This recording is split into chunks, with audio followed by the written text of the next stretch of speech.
जय श्री राम। दोस्तों, आप सभी का रामायण कथा के आज के इस भाग में स्वागत है।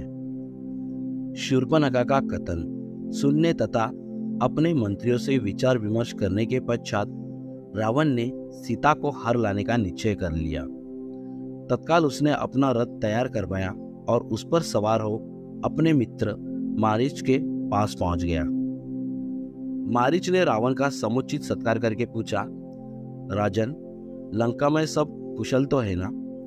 रावण बोला, हे मारीच, क्रूर और मूर्ख राम ने अपने बल का आश्रय लेकर मेरे भाई खर और दुष्यंत सेना सहित त्रिशिरा का वध कर दिया है।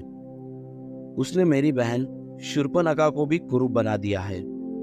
तुम मेरे मित्र हो, मित्र ही संकट के समय मित्र की सहायता करता है।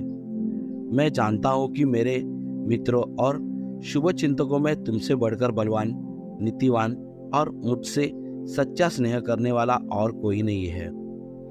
अतः हे मारीच, मैं चाहता हूं कि तुम रजत बिंदुओं वाला स्वर्णमुख बनकर राम के आश्रम के सामने आ जाओ। तुम्हें देखकर सीता अवश्य राम लक्ष्मण को तुम्हें पकड़ने के लिए भेजेगी। उन दोनों के चले जाने पर मैं अकेले सीता का अपहरण करके ले जाऊंगा। राम को सीता का वियोग असह्य होगा और विरह की उस अवस्था में राम को मार डालना मेरे लिए कठिन नहीं होगा। रावण के वचन सुनकर मारीच बोला, हे लंकापति, ऐसा करना तुम्हारे लिए उचित नहीं होगा। यह कार्य तुम्हारे जीवन के लिए काल बन जाएगा।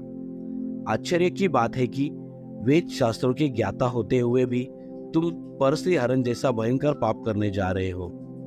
तुम्हें ज्ञात होना चाहिए कि राम के क्रोध से तुम बच नहीं सकोगे। मारीच के इस उत्तर से क्रुद्ध हो हाथ में खड्ग लेकर रावण बोला, मारीच, मैं तुझे अपना मित्र समझकर तेरे पास आया था। तेरा अनर्गल प्रलाप सुनने के लिए नहीं, तेरी कायरतापूर्ण युक्तियों को सुनकर मैं अपना विचार नहीं बदल सकता। सीता का हरण करने में अवश्य ही करूंगा और तू मेरे आज्ञा का पालन भी करेगा। यदि तू मेरी आज्ञा मानकर मेरे इस कार्य में सहायता नहीं करेगा तो राम लक्ष्मण से पहले मैं तेरा वध कर लूंगा। रावण के क्रोध से भयभीत होकर मारीच ने अपनी सहमति दे दी। उसकी सहमति से प्रसन्न होकर रावण बोला, अब सिद्ध हो गया कि तू मेरा परम मित्र है।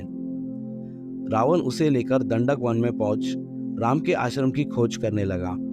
जब आश्रम मिल गया तो मारीच ने रावण के निर्देशानुसार मृग का रूप धारण किया और आश्रम के निकट विचरण करने लगा।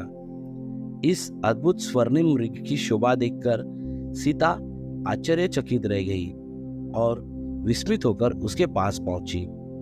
मायावी मारीच ने अपनी मृगशिल्प क्रीड़ाओं से सीता का मन मुक्त कर लिया। दोस्तों, इसके आगे की कहानी रामायण कथा के अगले भाग में। धन्यवाद। जय श्री राम।